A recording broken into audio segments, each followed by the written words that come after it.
Audio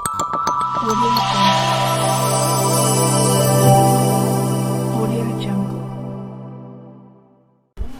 कल श्री कृष्ण जन्माष्टमी है और उसकी तैयारी को लेकर गढ़वा जिले के श्री वंशीधर नगर स्थित श्री वंशीधर मंदिर में आए हुए हैं। 2 साल से कोरोना के कारण मंदिर में किसी तरह का जन्माष्टमी का आयोजन नहीं हुआ था और कोरोना जैसे ही बीत गया उसके बाद धूमधाम से कृष्ण जन्माष्टमी बनाने की तैयारी तेज है। हम जानने के लिए आए हैं। यहाँ हमारे साथ वंशीधर सूर्य मंदिर ट्रस्ट के ट्रस्टी श्री राजेश जी हैं, जो यहाँ के युवराज भी हैं। वो बताएंगे क्या है श्री वंशीधर मंदिर की कहानी। आज से 200 साल पहले नगरगढ़ की राजमाता शिवमानी देवी को स्वप्न हुआ। वो भगवान वंशीधर की, भगवान कृष्ण की अनन्य भक्त थीं और जन्माष्टमी के ही दिन व्रत थीं वो। और भगवान उनके सपने में आए और बोले कि क्या मांगना चाहती हो, बोलो। भगवान वो कहें कि हम आपके कृपा से हर कुछ है हमारे पास, मैं राजतंत्र में हूँ अभी, तो भगवान आप हमारे नज़रों से ओझल मत हो, मैं ही चाहती हूँ। भगवान कहे कि भगवान मुस्कुराए और कहे कि यहीं से 25 किलोमीटर दूरी महुवरिया पहाड़ पड़ता है, यूपी में पड़ता है, वहाँ हम गड़े हुए हैं उस पहाड़ी पे, तुम जाकर खुदाई करवाओ और हमारी प्रतिमा को ले आए। तो वो गईं और अपने पालकी से अपने बैठ के गईं और भगवान अपने हाथ से मिट्टी को हटाई। भगवान का सिर चमकने लगा और बाजे गाजे के साथ खुदाई हुई। भगवान के वंशीधर की प्रतिमा निकले और उनको हाथी पर बैठा कर लाया गया और अपने महल के अंदर ले जाना चाहती थी, लेकिन भगवान की इच्छा कुछ और थी। यहीं हाथी बैठ गया। राजमाता सोची कि नहीं, भगवान की इच्छा यहीं है, तो यहीं पे स्थापित किया गया। हर जगह पहले मंदिर बनाई जाती है, बाद में मूर्ति स्थापित होता है, लेकिन यहाँ पहले मूर्ति स्थापित हुई और बाद में मंदिर बनाया गया। और काशी से राधा की प्रतिमा बनवा कर लाया गया और बसंत पंचमी के दिन स्थापित करके उसी दिन से पूजा पाठ स्टार्ट हो गया। 1885 संवत में ये स्थापित हुआ और उसी समय से भगवान की पूजा पाठ स्टार्ट हो गई। और राजमाता यहाँ की धन्य थी कि भगवान का इतना विग्रह रूप को लाकर यहाँ स्थापित की और उन्हीं के वंशज हम लोग हैं, जो कि भगवान की पूजा पाठ में, भगवान के शरण में हम लोग लगे हुए हैं और भगवान अपने शरण में जगह दें। और यहाँ विगत 15-16 सालों से जन्माष्टमी का भी त्यौहार बहुत धूमधाम से मनाया जाता है और कथावाचक, श्रीमद् भागवत कथावाचक जो है आते हैं और कभी वृंदावन से, कभी अयोध्या से, कभी ऋषिकेश से आते हैं और भगवान का कथा जो है यहाँ पे होता है। और भगवान को, इस मंदिर को बहुत ही आकर्षक ढंग से सजाया जाता है और 7 दिन तक लगता है कि यहाँ दूसरा वृंदावन है। और भगवान की पूजा पाठ आप लोग देख ही रहे हैं।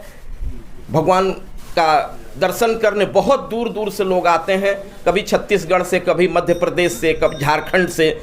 और जन्माष्टमी के दिन हजारों की भीड़ लगती है। और हम लोगों का जो कथा हो रहा है 2 से 6 श्रीमद् भागवत कथा, वृंदावन से इस बार भी आए हुए हैं, इसमें हजारों की भीड़ लग रही है। और रात को रासलीला होता है जिसमें कि 10-20 हज़ार से ऊपर की भीड़ लगती है।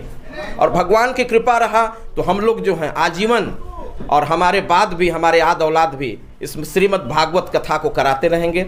और यहाँ के हमारे जो बाबा वंशीधर मंदिर ट्रस्ट के जो भी सहयोगी हैं, उन लोग तन मन धन से भगवान के सेवा में लगे हुए हैं और भगवान की सेवा में लगकर भगवान का कार्य जो है हम लोग संपन्न ढंग से करा रहे हैं। धन्यवाद।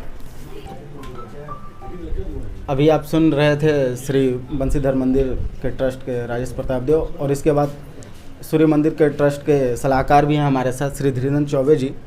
क्या तैयारियां हैं सर इस बार, क्या क्या होती है जन्माष्टमी? देखिए, कोरोना के 2 वर्षों से उबरने के बाद कोरोना से इस बार आप यहाँ अभी आए होंगे तो यहाँ का संपूर्ण वातावरण श्रीधाम वृंदावन जैसा मिला होगा। भगवान को मंदिर के प्रांगण में बांसुरी की धुन अभी सुनाई दी होगी। वृंदावन से पधारे लोगों ने बांसुरी की धुन सुनाई भगवान को। और यहाँ इस बार 2 वर्षों के बाद पुराने जो परंपरागत तरीके से जो जन्माष्टमी पिछले 15-16 वर्षों से मनाई जा रही थी, ठीक उसी तरह मनाई जा रही है। 2 बजे से लेकर के प्रतिदिन शाम के 6 बजे तक श्रीमद् भागवत कथा सप्ताह वृंदावन से जो पधारे हमारे आचार्य श्री योगेश जी हैं, उनके द्वारा कथा का किया जा रहा है, प्रवचन किया जा रहा है। इसके बाद रात्रि में वृंदावन की रास मंडली द्वारा रासलीला का मंचन किया जा रहा है। इस बार जन्माष्टमी के दिन जैसे पहले नंदोत्सव मनाया जाता था, मंदिर को बिल्कुल भव्य तरीके से सजाया जाना और मंदिर में जन्म के अवसर पर विशेष कार्यक्रम का आयोजन किया जाना, वह सब इस बार होगा। नंदोत्सव होगा, देखने लायक होगा। हर बार दूर दूर से लोग, झारखंड अपने प्रदेश से तो लोग आते ही थे, उत्तर प्रदेश, मध्य प्रदेश, बिहार, बंगाल से लोग आते थे और वैसे लोगों का आना शुरू हो गया है। लोग आ रहे हैं और आनंद ले रहे हैं। लेकिन कल नंदोत्सव में काफ़ी लोगों के आने की संभावना है। हम लोगों को ऐसा लग रहा है कि 2 साल के बाद लोग भगवान के दर्शन के लिए लालायित हैं। आप इस शहर के बारे में देखेंगे तो संपूर्ण शहर कृष्णमय हो गया है, उत्सव में सराबोर है।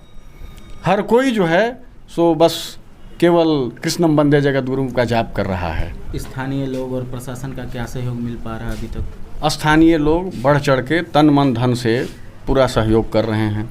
हर व्यक्ति, हम तो आपको पहले भी बताया कि एकदम सब कृष्णमय हो गया है, सब केवल कृष्ण का ही जाप कर रहे हैं। प्रशासन का पूरा सहयोग मिल रहा है। प्रशासन की ओर से यहाँ पर सुरक्षा के इंतजाम व्यापक किए गए हैं, पुलिस की व्यवस्था की गई है। इसके बाद लगातार प्रशासन की नज़र है इस कार्यक्रम पर, किसी प्रकार की कोई अप्रिय घटना न हो। ऐसे तो कभी हुआ नहीं है।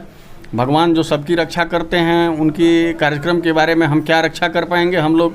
लेकिन फिर भी जो प्रशासन का एक दायित्व होता है, उस दायित्व को प्रशासन की ओर से हर संभव पूरा किया जा रहा है। लगभग कितना भीड़ लगेगा इस बार? हम 2 साल से कोरोना के कारण नहीं मतलब लग रहा था। 2 साल कोरोना के चलते जो आयोजन में बाधा उत्पन्न हुई थी और हम यूँ कहें कि एकदम बिल्कुल सन्नाटा था यहाँ, इस बार हमको लगता है कि 1.5 से 2 लाख लोग इस पूरे कार्यक्रम में शिरकत करेंगे। और मंदिर ट्रस्ट की ओर से और प्रशासन की ओर से भी इसी की तैयारी की गई है कि लोग, जितने भी लोग आएँ, सब लोग अच्छे से दर्शन कर सकें, नंदोत्सव में हिस्सा ले सकें। और एकदम पूरी तरह इस बार का थीम भी हम लोग दिए हैं, चूँकि 2 साल कोरोना के चलते लोगों ने घरों में बिताया है कैद होकर के। लोग जन्माष्टमी के दिन यहाँ के लोगों को हम लोगों ने रोते हुए देखा है। हम लोगों को भी आज हम यह बताने में भावुक हो जा रहे हैं कि हम लोग भी बहुत दुखी रहते थे। चलो आनंद की ओर इस बार हम लोगों का थीम है और हमको लगता है कि हम लोग एक साथ समवेत मतलब आनंद की ओर प्रस्थान कर रहे हैं।